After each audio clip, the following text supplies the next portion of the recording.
Ito na po ang ating napakagandang Maxi-Cosi Lila Comfort Stroller at yung Maxi-Cosi Myco 12 LX Baby Capsule Car Seat Carrier. Okay, so ituturo naman po namin kung paano po ang pag-install ng car seat sa ating stroller. Pero before tayo mapunta doon, so unahin po muna natin yung details ng ating pong car seat. So ito po siya, yan, ang ating Maxi-Cosi Myco 12 LX. Ayan, up to 13 kg. So pwede siyang carrier, pwede siyang manual rocker pag nasa dining area or living area po kayo. Okay, so next natin yung kanyang handle. Ayan, napakaganda po nito dahil leather po siya. Okay, and then yung canopy niya black na black. So bagay na bagay po ito sa mga sasakyan po ninyo na color black. Ayan, wala po yung faded, walang discoloration. Imported mold pull out from Australia, never been used. Merong original box. Ayan, and then next naman po natin yung kanyang headrest. Ayan, na-adjust po ito pag medyo malaki na si baby. So sa likod, meron po kayong ipipress po, makakapa nyo po yan sa likod. Pag na-press nyo po yan, ayan, atake nyo lang po siya. Ayan, okay. So next natin yung kanyang harness pad, kompleto po yan. Okay, and then belt lock, press nyo lang po itong kulay pula. Ayan, ang kinagandahan pa sa kanya, pag ilalagay nyo si baby, pag ilulus nyo po itong harness, press nyo lang po ito, may note nakanote naman po dyan. Press nyo po yan and then hatak.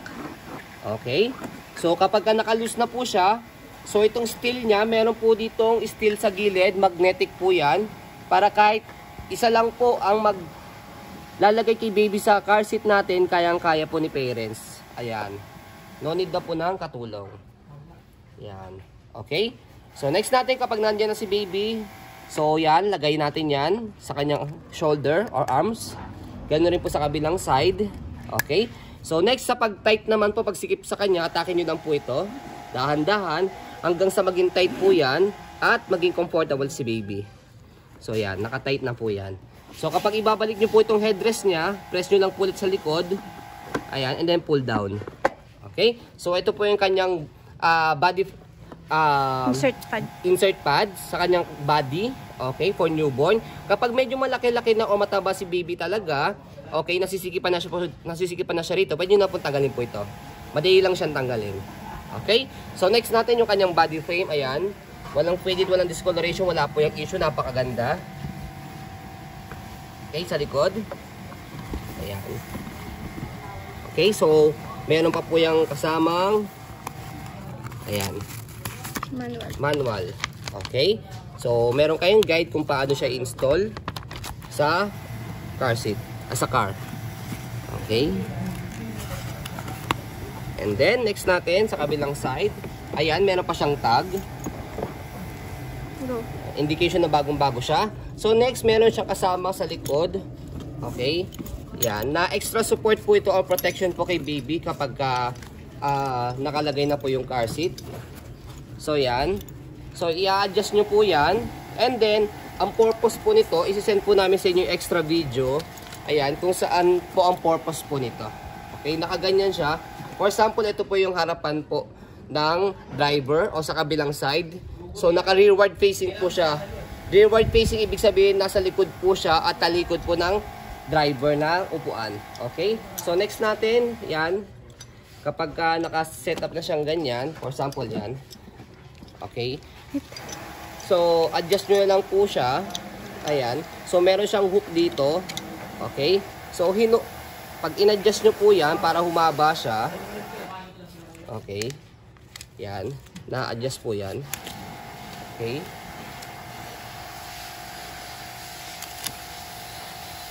Yan. Okay, set natin yung pinakamahaba niya.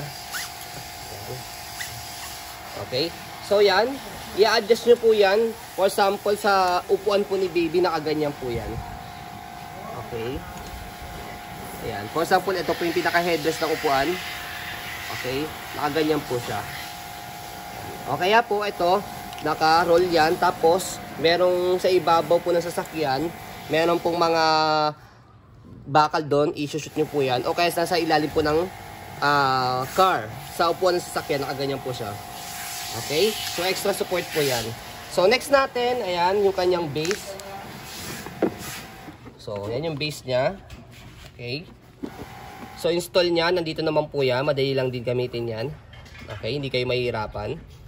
So, kapag ka po i-lulus o tatanggalin nyo po itong car seat dito sa pinaka-base, pe-press nyo po ito, and then hatak. Okay? So, as you can see, yung bakal niya, okay? So, umuusod siya. Okay? Ibig sabihin, tinatanggal nyo po yung car seat niya. Sa pag-install ng car seat, ayan, so, ganyan lang siya. Yung pinaka-bakal niya, shoot nyo lang po dito. Baliktad. Ayan. Ayan. So, indication na nakalock na siya, nakakulay green siya. Okay? So, kahit buhatin nyo siya, nakasama yung base. So, kapag ka naman po, tatanggalin po again yung kanyang car seat sa kanyang base. Again, press tapos hatak. Magkukulay-pula yan. So, indication na nakatanggal na siya. Ayan. Okay? So, next natin, install naman natin sa kanyang stroller. Ayan.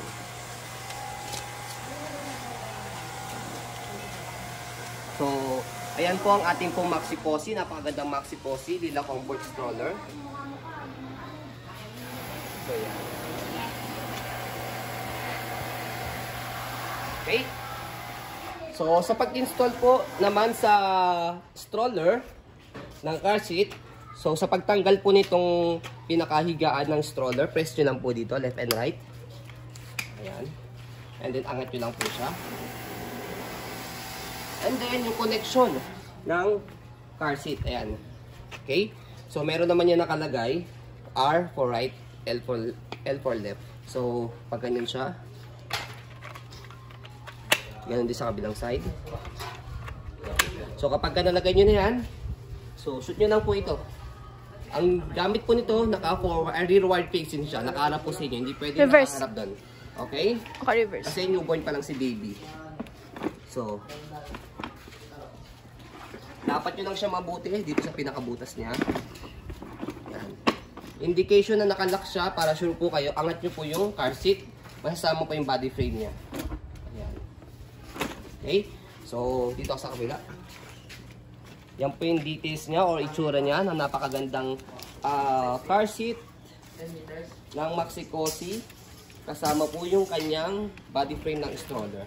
So, napakaganda dito dahil, for example, big parents kayo, matangkad kayo. Ayan, mataas po siya. Okay? So, sa pagtanggal naman po ng ating car seat, so, press nyo lang po yan. Ito. Kung gusto nyo po kasama yung frame, yung connection. Okay?